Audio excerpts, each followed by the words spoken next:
आपण एखाद्या गोष्टीवर संशोधन करत असाल तर मूलभूत ज्ञानाशिवाय प्रयत्न करणे आम्हाला खूप कठीण जाईल, कारण आपल्याकडे ते शिकवण्यासाठी मार्गदर्शक आहे.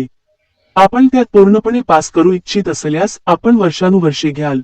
आपण प्रत्येक गोष्टीमध्ये खोलवर जा आणि त्याबद्दल मूलभूत ज्ञान आणि बारकावे शिकणे हा खूप दिवस आहे. अशाच परिस्थितीचा परिणाम आपल्याला अध्यात्म आणि खरा देव कोण आहे याबद्दल शिकू शकेल. जेव्हा आपण ही सर्व आध्यात्मिक पुस्तके, आध्यात्मिक पद्धती वाचता तेव्हा खरा देव कोण आहे हे आपल्याला माहिती नाही. प्रत्येकजण देवाबद्दल जाणून घेण्यासाठी वेगवेगळ्या प्रकारचे उपासना सांगत आहे. प्रत्येकाने अध्यात्माबद्दल जे काही बोलले त्या कल्पना ऐकून आम्ही खूप गोंधळलो असतो. कारण जगात विविध धर्म दिसू लागले आहेत, परंतु या धर्म आजपर्यंत सराव करीत असलेल्या सर्व कल्पना आम्ही पाहिल्या आहेत. परंतु या धर्मांचा अभ्यास करणे जगात शांतता नाही. जर आपल्याला जगात शांतता हवी असेल तर आपल्याला समरसा सुंद सन्मार्ग सत्यसंघ यांना माहीत असणे आवश्यक आहे.